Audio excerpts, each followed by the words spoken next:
안녕하세요. 저는 GM 스튜디오의 홍준영 대표입니다. 오늘 제가 이야기해 드릴 내용은 게임 출시 전까지 저희가 겪었던 일과 극복했던 방법, 그리고 출시 후 수익을 냈던 방법, 그리고 2년간 게임을 운영해 오면서 느꼈던 점 등을 이야기해 보려 합니다. 먼저 간단하게 저희 회사 소개와 출시한 게임, 그리고 개발 중인 게임을 소개해 드리겠습니다. 저희는 3인 인디게임 개발사고요. 기획자 1명, 프로그래머 1명, 그리고 그래픽 디자이너 1명으로 구성되어 있습니다. 참고로 저는 프로그래머이고요. 현재 서비스 중인 게임으로는 오른쪽에 보시면 개미 키우기, 그리고 돌격개미 군단이 있고요. 그리고 아래쪽에 보시면 현재 개발 중인 게임입니다. 엔투라인이 있습니다. 개미 키우기 같은 경우는 방치형 디펜스 장르이고요. 돌격개미 군단은 개미 키우기 리소스만 따로 가져와서 장르만 바꿔서 만든 클리커 게임이고요. 마지막 엔투라인은 카드 전략 디펜스 게임입니다. 이렇게 보니까 전부 다 개미네요. 이제 본론으로 들어가 보겠습니다. 저희가 게임 출시 전까지 겪었던 이야기들입니다. 저희가 겪었던 일이지만 제가 생각하기에는 아마 다른 인디게임 개발사분들도 한 번쯤은 겪어보지 않았을까 하는 이야기이기도 합니다. 저희는 처음 7인 개발로 게임 개발을 시작했습니다. 아무런 지원도 없었고요. 그냥 7명에서 시작을 했습니다. 지금 생각해보면 정말 말도 안 되는 인원수였던 것 같습니다. 심지어 한 명 빼고는 전부 프로그래머였습니다. 아무런 지원도 없이 7명에서 게임을 개발하는 게 정말 어려웠습니다. 지원도 없이 게임 개발을 했고, 그러다 보니 생활고가 너무 심했습니다.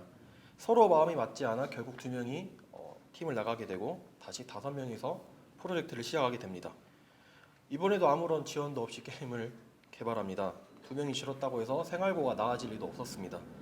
그리고 너무 무리한 게임 기획으로 개발 기간도 길어지면서 더 힘들어지게 됩니다. 그러한 이유들로 결국 또 2명이 팀을 나가게 되고 지금의 3명이 남게 됩니다. 3명으로 줄었어도 여전히 힘들었습니다. 정부 지원을 받는 것도 지원 기간이 아니었고요. 대출 한번 받아본 적 없는 저희는 또 대출 받는 게 너무 무서워서 아르바이트를 하면서 딱 2달만 더 해보기로 합니다. 대신에 게임 기획을 비교적으로 개발이 좀 쉽고 짧은 키우기 장르로 바꾸게 됩니다. 이건 여담이지만 저희가 키우기를 만들 때 왜 개미를 선택했냐면 실제로 저희 기획자가 개미를 키우고 있습니다. 저희가 기획자 집에서 기획을 했었는데요. 그때 주변에 키울 만한 게 뭐가 있을까 하다 찾은 게 개미였습니다. 주변 잘 둘러보면 이렇게 게임의 소재가 될 수 있는 그런 부분들이 꽤 많습니다. 한번 주변 잘 둘러보시길 바랍니다. 그렇게 2달의 개발 기간을 거쳐서 지금의 개미 키우기를 탄생시키게 됩니다.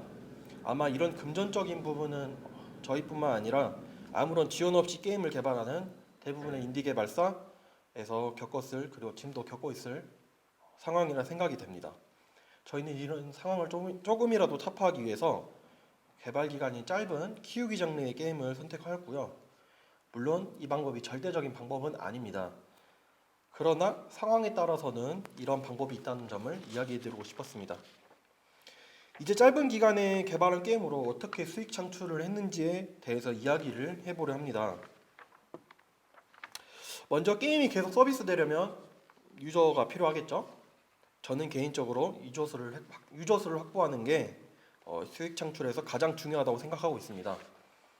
하지만 돈 없는 인디 개발사에게는 유저를 확보하는 게 그리 쉬운 일이 아닙니다. 돈이 없기 때문에 다른 게임들처럼 홍보를 팍팍 할 수 있는 것도 안 됩니다. 요즘 같은 대유튜브 시대의 유튜버에게 홍보를 맡기려면 몇백만 원은 필요합니다. 그저 저희가 할 수 있는 일은 사이트들을 돌아다니면서 홍보글 작성하는 게 전부였습니다. 그러다 저희가 이제 인디 게임 홍보를 하다가 저희 게임을 홍보하러 다니다가 인디 게임을 주로 플레이하시는 유명 유튜버분이 자주 접속하는 카페를 알게 되었습니다. 저희는 그곳에 글을 작성하게 되었습니다. 하지만 그렇게 쉽게 플레이를 해주지 않았습니다. 그래서 저희는 그 유튜버 분이 카페에 접속하는 시간대를 조사해서요. 그리고 그 해당 시간대에 다시 글을 올렸습니다. 그리고 다음날 그 유튜버분의 유튜브 채널에 저희 게임 영상이 올라오게 됩니다. 정말 그때 그 기분은 말로 할 수 없을 정도로 기뻤고요. 이렇게 기쁨에 정신 못 차리고 있을 때 문득 한 가지 생각이 들었습니다. 지금 이 상황에서 이제 구글 에듀로 홍보를 더 한다면 혹시나 더 많은 홍보가 되지 않을까였습니다.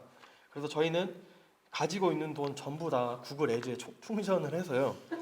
타겟 나라는 대한민국으로만 설정을 해서 집중 포화를 했습니다.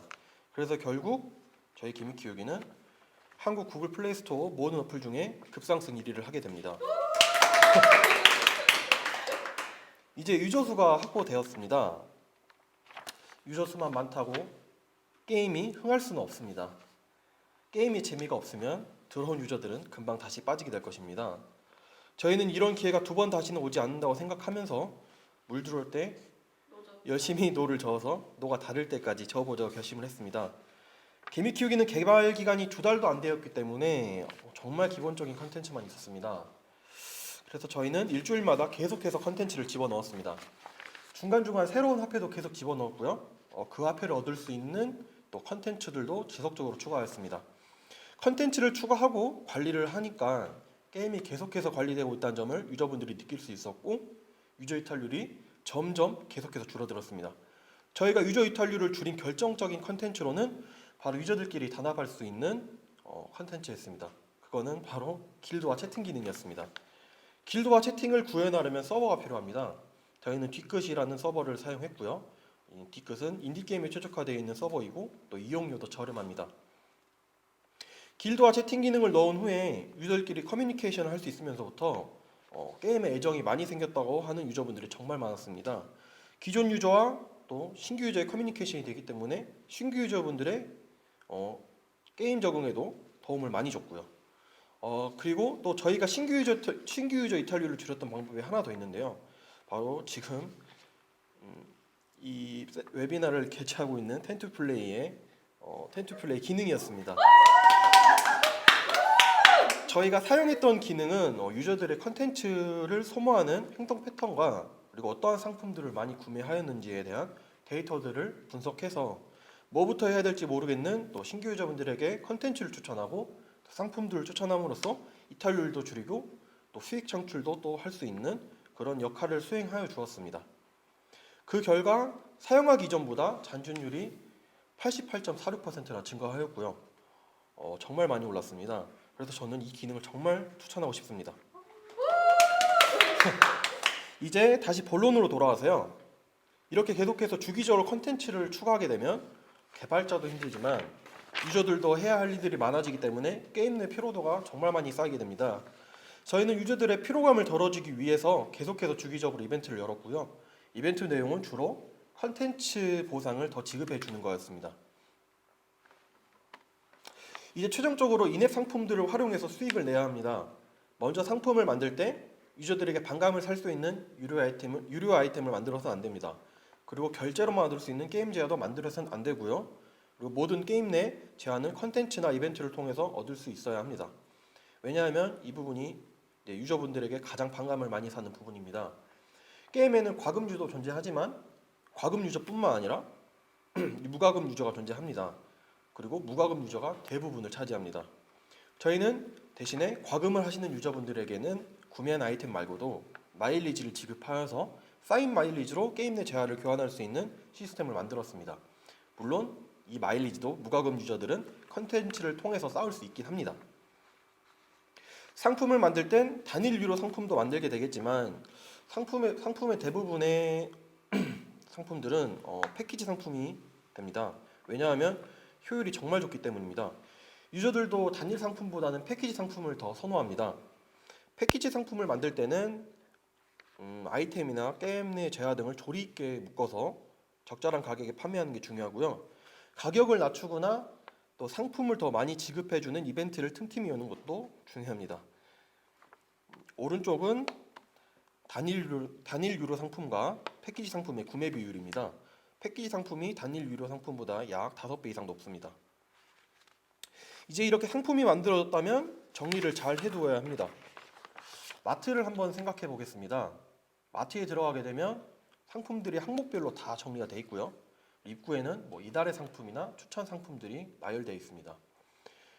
게임 내 상품을 정리하는 것도 마트와 똑같다고 보시면 됩니다. 상품들을 유저들이 찾기 편하게 항목별로 정리해 두고요. 추천 탭을 만들어서 실용성 또는 가성비 있는 상품들을 유저들에게 소개해주면 정말 좋습니다. 이렇게 하고 나서 저희의 수익에 어떤 변화가 있었을까요? 이 기준은 2018년 5월부터 8월까지의 수익 변화 그래프입니다. 5월부터 7월까지는 거의 2배씩 오르고요. 7월부터 8월까지는 2배까지는 아니더라도 많이 올랐죠. 이제 마지막 이야기입니다. 2년간 게임을 운영하면서 느꼈던 점이 정말 많은데요. 중요한 부분만 좀 정리해 보았습니다. 먼저 게임 출시 전에 예상했던 연령층과 출시된 후에 확보된 연령층이 좀 다를 수 있습니다.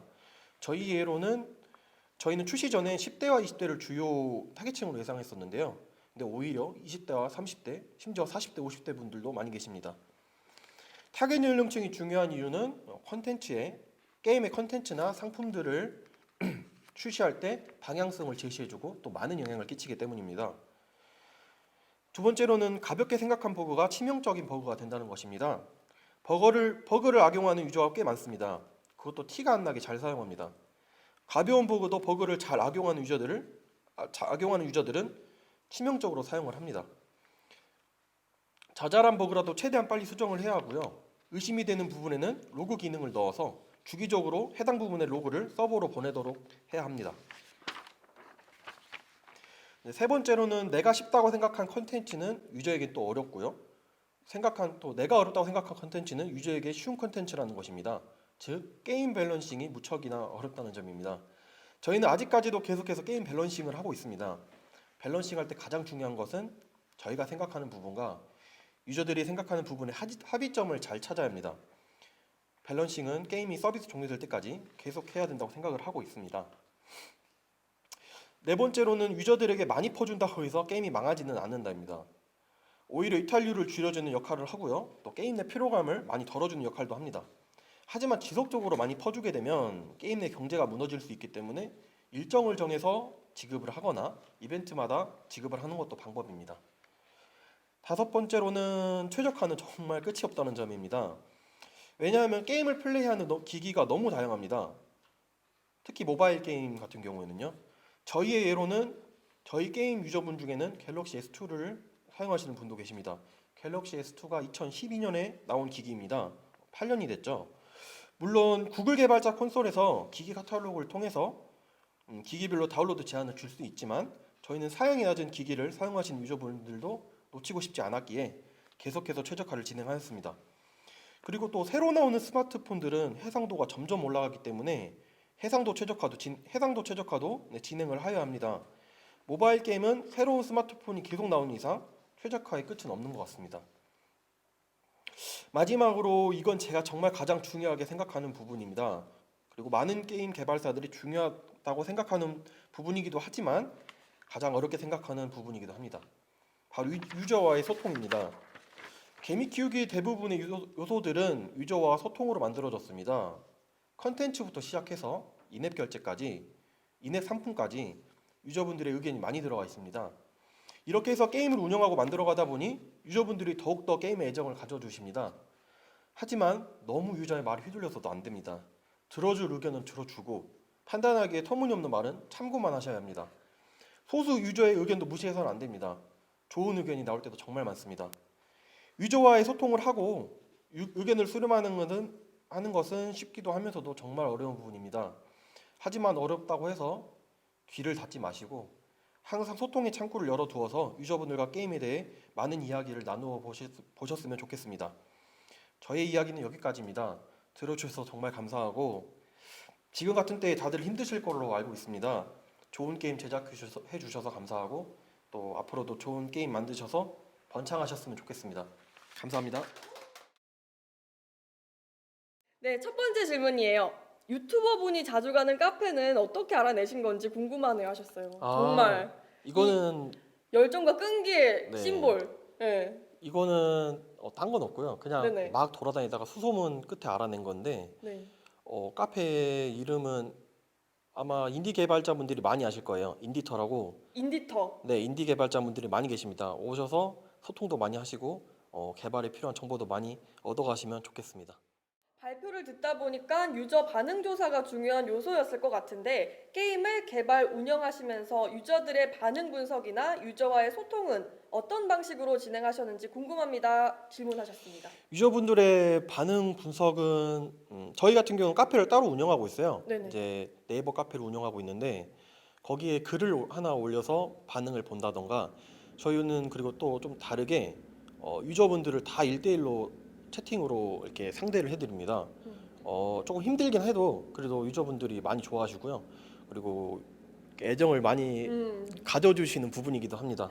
1대1로 이렇게 상담을 하면은 좀 네. 놓칠 법한 디테일까지 막 챙길 수 있을 것 네, 같아요. 다 챙길 수 있습니다. 그리고 그 유저에 대해서도 막 이렇게 자세하게 더 알 네. 수 있는 거 아니에요? 네, 심지어 뭐 네네. 어떤 유저분은 가정사까지 알 정도로 가정사까지. 친해진 유저도 있고요. 네, 네네. 그렇게 유저들이랑 소통을 하고 있습니다. 정말 대단한데요? 네. 예.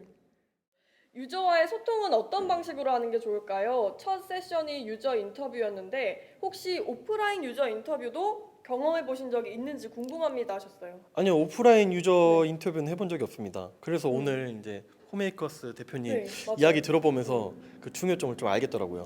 그래서 저도 기회가 된다면 오프라인 인터뷰도 한번 해보고 싶습니다. 인디게임 개발자는 폰게임을 만드는 게 이름을 알리는 데 더 유리할까요? 저는 PC 버전을 주로 계속 만들고 있는데 기간이 좀 지났음에도 잘 알려지지 않아서 폰 버전도 겸할지 고민됩니다 하셨네요. 저는 개인적인 생각으로는 모든 플랫폼을 다 이용해 보셨으면 좋겠어요. 네. 모바일 게임도 마찬가지고 뭐 PC 게임도 마찬가지고요. 근데 이제 알려지지 않는다는 거는 글쎄요. 저도 이 부분은 자세하게 말씀은 못 드리겠지만 홍보를 좀 많이 하고 근데 홍보를 많이 해도 안 되는 경우도 있더라고요. 그래서 이 부분은 열심히 조금 네. 저 같은 경우는 열심히 정말 발품 뛰었거든요. 맞아요. 네. 이렇게 여러 군데 사이트도 돌아다니고 글도 올려보고 네. 그러면서 달성했던 거기 때문에 아마 이렇게 다른 사이트들도 많이 돌아다니면서 홍보하다 보면 잘 되지 않을까 생각을 합니다. 아니 그리고 진짜 궁금한 게 아까 강연하실 때 말씀하셨잖아요. 네. 텐트 플레이 네네. 사용해서 정말 효과를 봤다. 네. 센스. 아. 얘기 좀 더 해주시면 안 돼요? 이 부분은 네. 아마 사용을 하시게 된다면 정말 잘한 선택이고요. 궁금하거든요, 진짜 네. 어떤지. 저희는 처음에 솔직한 심정으로는 네네. 반신반의했고요. 필요한 데이터는 다 넘겨주었지만 이게 과연 적용이 됐을 때 진짜 효과를 낼 수 있을지에 대한 의심을 좀 많이 품었는데 저희가 몇 주를 사용했었죠? 3주 정도를 데이터 분석하는 데 쓰고 그다음에 이제 기능을 넣었을 때 약 15일 정도 걸렸던 걸로 기억하는데 그 15일 안에 그 메시지를 받는 유저분과 안 받는 유저분의 차이가 거의 88%, 89%까지 차이가 나더라고요. 89%나요? 네, 그래서 그때부터 센지언스의 텐트 플레이 기능을 조금 네. 맹신하기 시작했어요. 지금 광대가 이렇게 올라가기 시작합니다. 진짜? 네, 유저 이제 아마 다른 개발자분들도 조금 이런 부분을 좀 골치 아파하실 거예요. 게임을 하러 들어온 유저분들이 이탈을 하는데 이탈하는 구간을 잘 모르겠고 어디서 이탈하는지 잘 모르겠고 이탈을 하는 분들의 이탈률을 줄이려면 어떤 방법을 써야 하는지 조금 힘드실 텐데 아마 텐트 플레이 기능을 쓰게 된다면 이런 부분은 가시적으로 다 볼 수 있습니다. 뭔가 개미 키우기 홍보를 즉각적이면서도 전략적으로 정말 잘 진행하신 것 같은데요. 혹시 개미 키우기 관련해서 실패한 혹은 아쉬웠던 홍보나 에피소드 없나요 하셨어요. 실패했던 거나 아쉬웠던 거는 네. 많죠. 많아서 이제 많기 때문에 네, 지금 이렇게까지 온 건데 뭐라고 해야 될까요? 실패했던 거는 딱히 없고요. 그러니까 아쉬웠던 거는 초반에 제가 마지막에 말씀드렸던 유저와 소통이 가장 중요한 점 있잖아요. 네. 초반에 잘 못했어요. 그 부분을 좀 놓쳤기 때문에 초반에 좀 아쉬웠고요. 어떤 점을 놓쳤어요? 저희는 이게 처음 게임이거든요. 그래서 개발하고 서비스를 했을 때 유저들과의 소통이 그렇게 중요한 줄 잘 몰랐어요. 그냥 저는 프로그래머이기 때문에 내 개발만 잘하면 된다고 생각을 했는데 아니더라고요. 결국 게임을 만들어주는 거는 제가 아니라 유저들입니다. 유저들이었어요. 네. 그래서 유저와 소통이 가장 중요했고요. 그래서 만약에 게임을 서비스하기 직전이나 하고 계시다면 유저분들의 이야기를 잘 들어주셨으면 감사하겠습니다. 이렇게 저희 Q&A 시간 진행을 했고요. 오늘 진짜 감사합니다. 게임 개발에 있었던 우여곡절, 시행착오, 그리고 2년 동안 게임을 운영하면서 느꼈던 노하우까지 아낌없이 풀어주셨어요. 정말 감사합니다. 잘 들었습니다. 감사합니다.